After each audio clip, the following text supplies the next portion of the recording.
السلام عليكم ورحمة الله وبركاته.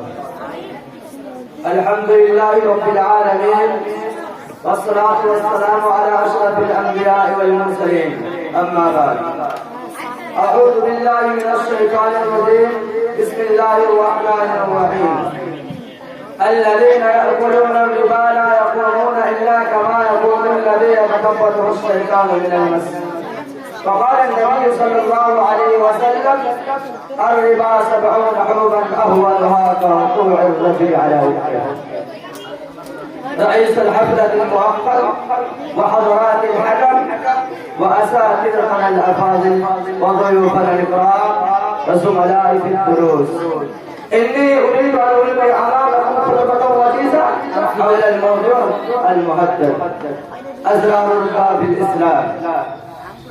ويا أيها الناس، اتقوا الله تعالى واحذروا من دخول الربا في معاملاتكم واختلاطه بأموالكم، فإن أكل الربا وتعاطيه من أكبر كبائر الله، وقد توعد الله المرابي للنار وآذنه بحرب من الله ورسوله. قال تعالى: يا أيها الذين آمنوا اتقوا الله وذروا ما بقي من الربا إن كنتم مؤمنين، فإن لم تفعلوا فأذنوا بحرب من الله ورسوله، وإن تبتم فلكم رؤوس أموالكم لا تظلمون ولا تظلمون. وقد لعن رسول الله صلى الله عليه وسلم آكل الربا وموكله وشاهديه وكاتبه. وما ظهر الربا والزنا في قول إلا ظهر فيهم الفقر والأمراض والمستعصية وظلم السلطان. والربا يهلك الأموال ويمحق البركات. يمحق الله الربا ويربي الصدقات.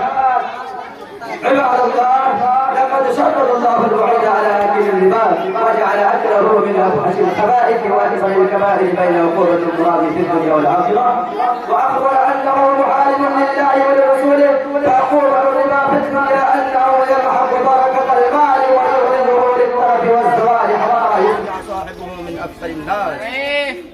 العزيمة بالحريق والغرق والفيضان فيصبح اهلها فقراء بين الناس.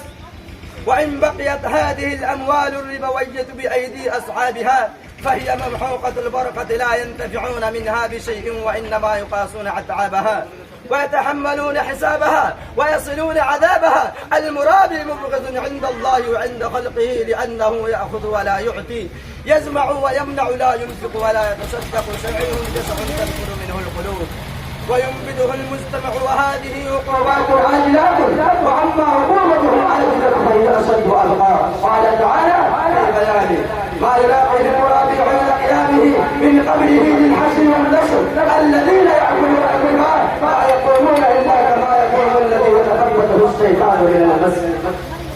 وذلك أن الناس إذا بعثوا من قبورهم وخرجوا مصرعين إلى المحشر يوم يخرجون من الأجداد سراعا وكأنهم إلى نصر يوفدون. أيها الحفل الكريم، إلى المعاملة الربوية بالفائدة بأن يقلعه مبلغا من المال على أن يرد عليه هذا المبلغ مع زيادة بأوجه محدودة. وكذلك إذا اشترط الحكم رفعا من المبلغ من عدده أو ركوب سيارته أو أن يهدي إليه هدية أو أن يدفع، قال صلى الله عليه وسلم: كل قرض ذر دفع فهو ربا. أخذ أدعو الله أن يوفقنا أن نأكل الحلال ونجتنب من الحرام والربا وأزرار الربا. السلام عليكم ورحمة الله وبركاته.